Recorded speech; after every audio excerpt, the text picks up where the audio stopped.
Globalement, c'est faux. Quand on prend les statistiques des accidents de la route, la tranche d'âge la plus sujette aux accidents mortels est malheureusement la tranche 18 à 25 ans.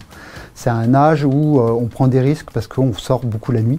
On fait la fête et souvent on peut associer l'alcool, la consommation de stupéfiants et la conduite. Il y a aussi une autre prise de risque qui est liée au mode de déplacement. Et quand on est jeune, on utilise beaucoup plus les deux roues. Et malheureusement, à deux roues, lorsqu'on a un accident, on est plus vulnérable. Il y a seniors et seniors, c'est-à-dire que jusqu'à 75 ans, on a des gens qui sont très expérimentés, qui sont prudents, qui sortent moins la nuit, qui globalement prennent beaucoup moins de risques sur la route que les plus jeunes.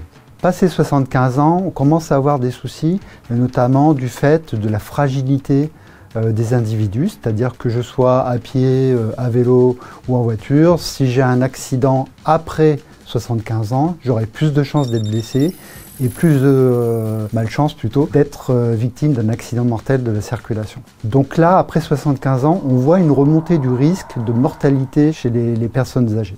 Et également, après 75 ans, il y a plein de petits problèmes de santé, des problèmes d'attention qui font qu'on prend aussi des risques liés à l'âge, à un sommeil dégradé, c'est-à-dire une vigilance qui est dégradée la journée, et aussi des problèmes d'équilibre, d'erreurs de jugement, parce qu'on a des délais de réaction qui sont plus longs. Par exemple, à un stop, on va mettre plus de temps à réagir pour démarrer, et on peut avoir des seniors qui sont piégés par la situation de conduite et qui peuvent provoquer un accident dont en général ils sont eux-mêmes la victime. Le grand conseil, c'est d'en parler à son médecin en lui disant « Docteur, j'ai besoin de conduire, qu'est-ce que je peux faire pour maintenir ma capacité à conduire ?»